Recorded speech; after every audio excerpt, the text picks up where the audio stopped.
জলে কুমির, ডাঙায় বাঘ, গাছের ডালে সাপ পোকামাকড়, মাটিতে বিছানো তীক্ষ্ণ শ্বাসমূল, এইসব প্রতিকূলতার সাথে নিয়ে মধু সংগ্রহ করতে সুন্দরবনে যান মৌয়ালরা। এখন মধুর মৌসুম।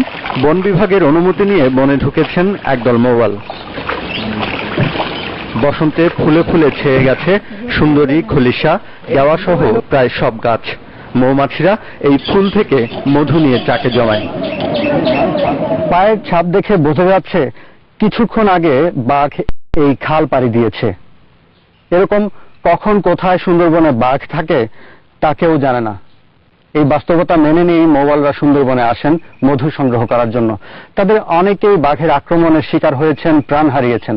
তারপরও তারা বাঘকে শত্রু মনে করেন না, কারণ তারা বিশ্বাস করেন বাঘ না থাকলে সুন্দরবনও থাকবে না। বাঘের আমরা মোটে ভয় পাই, কারণ আমরা জানি সুন্দরবনে বাঘ আছে, ওখানে গিলি আমাদেরকে ধরবে, খাবে, মেরি ফেলবে, এরপরও আমাদেরকে আসতে হবে। এইগুলো আমাদেরকে পেশা, বাপ দাদার পেশা, এই পেশা আমাদেরকে ছাড়ার আর কোনো রাস্তা নেই, এই আমাদেরকে করতেই হবে। বাঘের ভয় আমাদের করে না।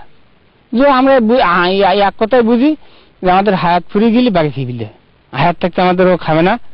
এর ফলে একটু সতর্কই চলি, যাতে ওর সাথে দেখানো হয়। বাঘ না থাকলে এমনি সুন্দরবন থাকবে না, সুন্দরবন উজাড় হয়ে যাবে। শুধু বাঘের কারণে, বাঘের ভয়তে, যেরকম আজকে একটা বাঘের কড়া আমরা দিকে আসি, আমাদের এটা খেয়াল থাকবে যে 2 দিন যাবত আমরা ওখানে যাব না। তবে বাঘের রাজ্য চলে গেছে ডাকাতের দখলে। বনে ঢোকার আগে মৌয়ালদের জনপ্রতি 10,000 টাকা চাঁদা দিতে হয়। না দিয়ে ঢুকলে ধরে সব রেখে দেবে, মুক্তিপণের টাকাও নেবে কয়েক গুণ বেশি। ভয় পাই এইটা বেশি, বাঘের চেয়ে বেশি ভয় পাই আমরা জলদস্যু।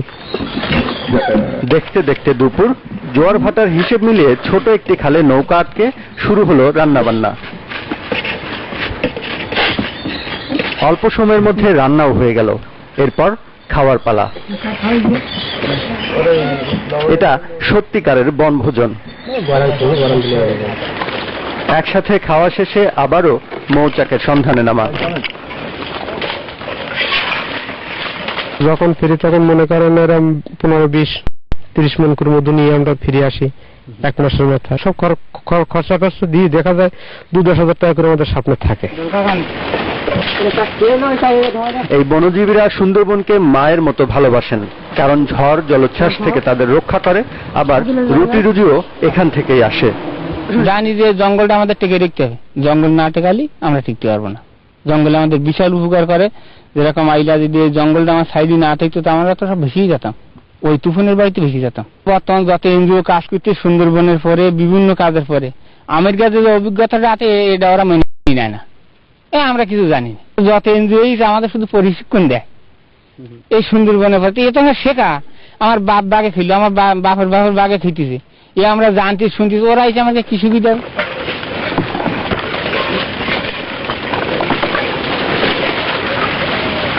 জলবায়ু পরিবর্তনের প্রভাব কতটা জানতে চাইলে মৌয়ালরা বলেন, সুন্দরবন নিজেই নিজের ক্ষতি পুষিয়ে নিতে পারে। নিজে নিজে ঠিক, এ আল্লাহর তরফের থেকে ঠিক। এটা হলো আল্লাহর দান, আল্লাহর দেওয়া জিনিস। এ কমতিনি আর কমবো না বলে আমার মনে বলে। এ একটা মল্লি 5টা হবে।